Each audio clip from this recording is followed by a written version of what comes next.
Are you frustrated when your jewelry supplies break right when you're in the creative zone? Well, you're not alone, and today we're fixing it. Let's break that cycle and keep your designs strong and stress-free. Hi, I'm Patty, a jewelry designer here at Fire Mountain Gems and Beads.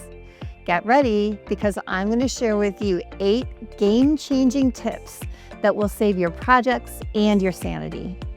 Get our email newsletter for beading news, sale announcements, new product announcements, and more. Link is in the description below. Let's walk through some of the most common jewelry supply breakage issues and how to avoid them. Number 1, crimp tubes and crimp beads. With crimp tubes and crimp beads, problems can be that they come out wonky, they don't hold, or they break. So the first problem is crimping incorrectly. So when you crimp, you want to get your crimp tube right in the groove of your crimp plier and really press firmly to form a C shape. That's a correct crimp that's really going to hold. Another problem with crimp tubes is when you cross the wires inside the tube before you crimp it. Your 2 wires coming through your crimp tube really need to be parallel before you crimp them, and that'll keep distortion from happening and give you a nice strong crimp. Another problem with crimp beads and crimp tubes can be crimping too hard. You do need to crimp with steady, even pressure on your crimping pliers, and crimp fully, but don't mangle your crimp bead. If you do that, it can break and your piece will come apart. If you're using plated crimp beads and tubes and they're breaking on you, you might consider using copper or sterling silver, as they are much more malleable and they hold really strong. Number 2, beading wire. Beading wire is a fantastic jewelry supply and I love to use it to string with. However, some problems can be that will kink or it will fray at the ends. Now, if you're having problems with your wire kinking a lot, you might consider the number of strands in your wire. So wire can be as low as like 7 strands, as high as like 49 strands. And this means the strands inside that wire in the 7 strand are much larger, and the strands inside the 49 are very tiny and small. So in a 7 strand, that can really easily kink because the wires are larger. They don't take as much play. So if you bend your wire at a right angle and put it back, it can stay that way and leave a kink in your piece. Whereas you use something with more drape, like a 49 strand, it often will not kink up on you. So consider that if you're having issues with kinking in your wire. Another problem we commonly see with beading wire is it fraying at the ends of your necklace or your bracelet or even an earring. When you use beading wire and you crimp it and you don't protect that wire with something over time, that really can fray with a lot of use. So if you put an AccuGuard, which is this great little horseshoe-shaped finding that you thread the wire through and around and back, that really protects it. It also gives it a really nice finished look. French wire is another way to do that. French wire is a really fine, tightly coiled wire that you cut a little bit of it, you thread your beading wire through and back through, and then crimp. That also gives it a really nice finished look and protects your wire. Number 3, head pins and eye pins. Head pins and eye pins are wonderful supplies. I use them all the time. One of the common issues with them is that they will break off. And this is really from overuse. So if you make a loop and you don't quite get it right and you keep trying to fix it and adjust it, over a little bit of time that can work harden and break off. The solution to that is pretty simple: practice. So get yourself a roll of wire and practice your loops over and over again until you get them right and you get them down. That way you'll save your head pins and your eye pins later from overuse.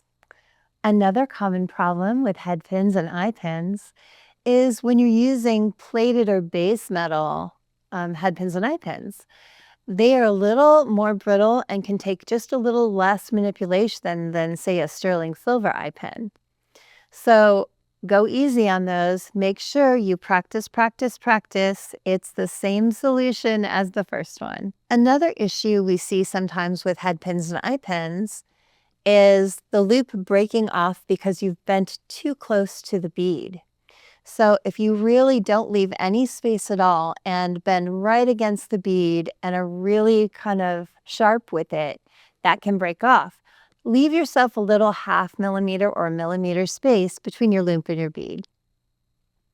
Number 4, beads. Beads are also wonderful to use, but some common problems are having them crack or chip, and that really ruins the piece.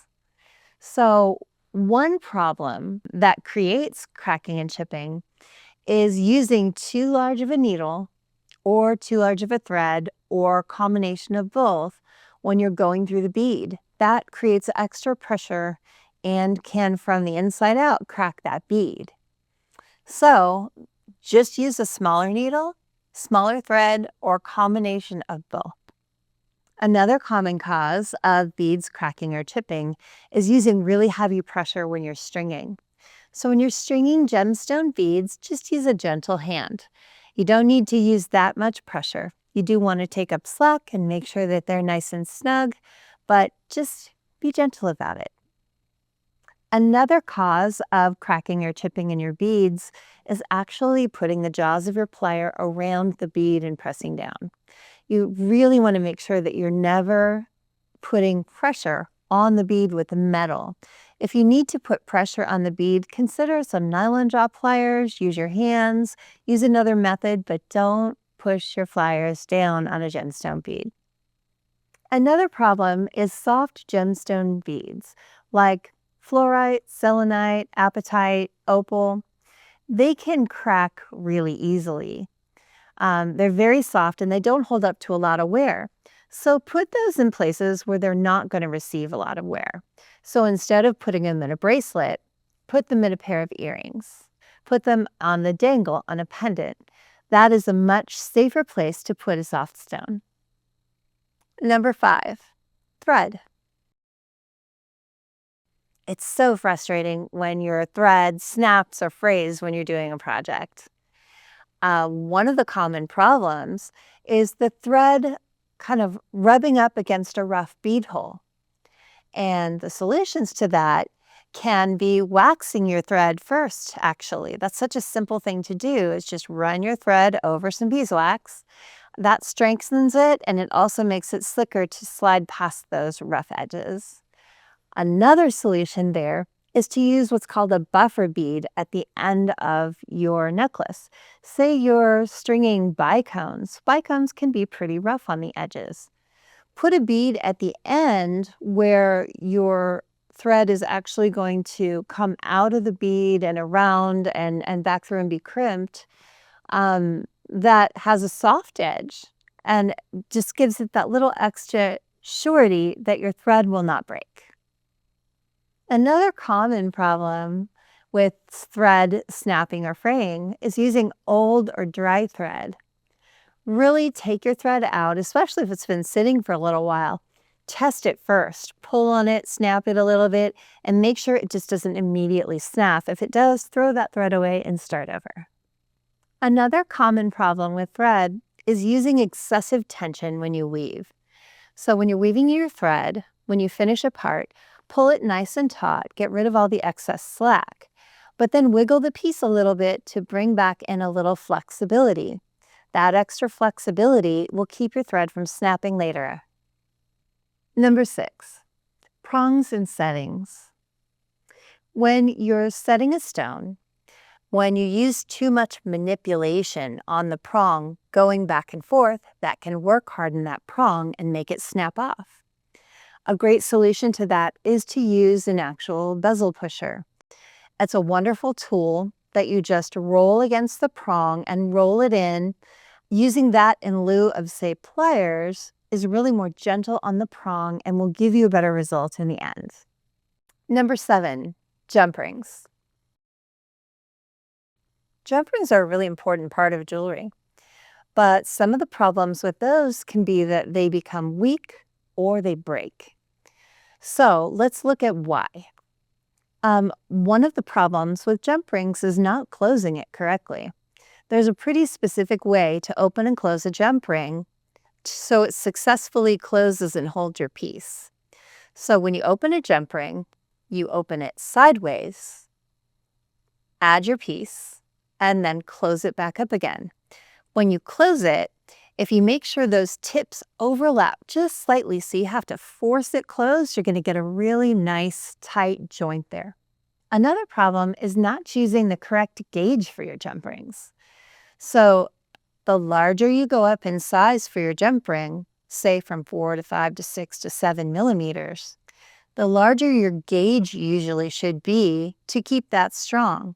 Now, I say usually because there are exceptions. Sometimes you have a small hole and a smaller gauge is all that's going to fit. But usually you want to go up in gauge as you go up in size of jump ring. Common sizes are 20 gauge for a 4 millimeter, 19 gauge for a 5 millimeter, 18 gauge for a 6 millimeter, and so on. And you don't have to go up that much, but make sure you're going up in some increments. That'll keep your jump rings from getting weak and failing.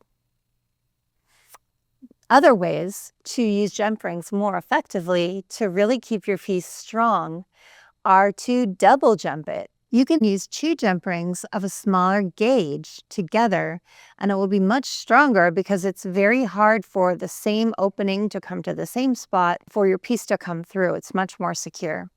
Another choice, if you don't want to double jump it, is to use an oval jump ring.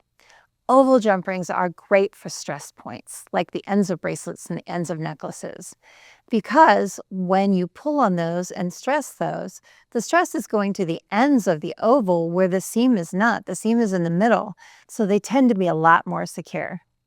And one more common problem with jump rings is they break from overwork. So if you have to open and close your jump ring multiple times, eventually you're going to work hard in that jump ring, and it really doesn't take that long. So after a few times of opening and closing it, start with a fresh jump ring. You're going to get a lot better result in the end. Number 8, wire and sheet metal.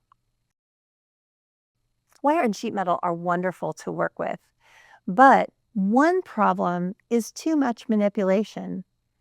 And that doesn't mean you have to stop. It means you just need to stop, take a breath, and then continue. And when you do that, you're going to anneal your metal. So if you have wire or sheet that has been pounded, hammered, worked back and forth too many times, it becomes stiff and brittle.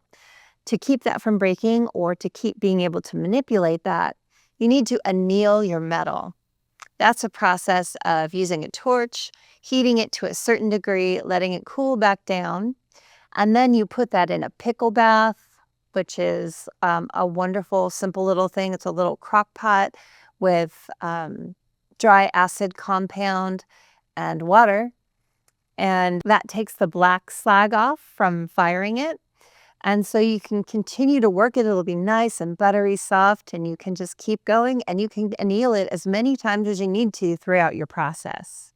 Another common problem when working sheet metal or wire is that you get tool marks in it, which are really undesirable. You're using pliers and you see a little mark from the pliers. That kind of ruins the look of the piece. In order to avoid those, use a really gentle hand when you're working, and or use some tool magic on your pliers ahead of time. Tool magic is a wonderful dip that you dip your pliers into and let it dry overnight. And that puts a coating on the plier that just really protects your piece from the pliers. It gives it that soft edge, so when you're working it, no tool marks will happen. I hope these 8 game-changing tips really do change the game for you in keeping your jewelry supplies from breaking. Be sure to like, share, subscribe, and sign up for our email newsletter. The link to that is in the description box below. Until next time, keep creating and keep shining.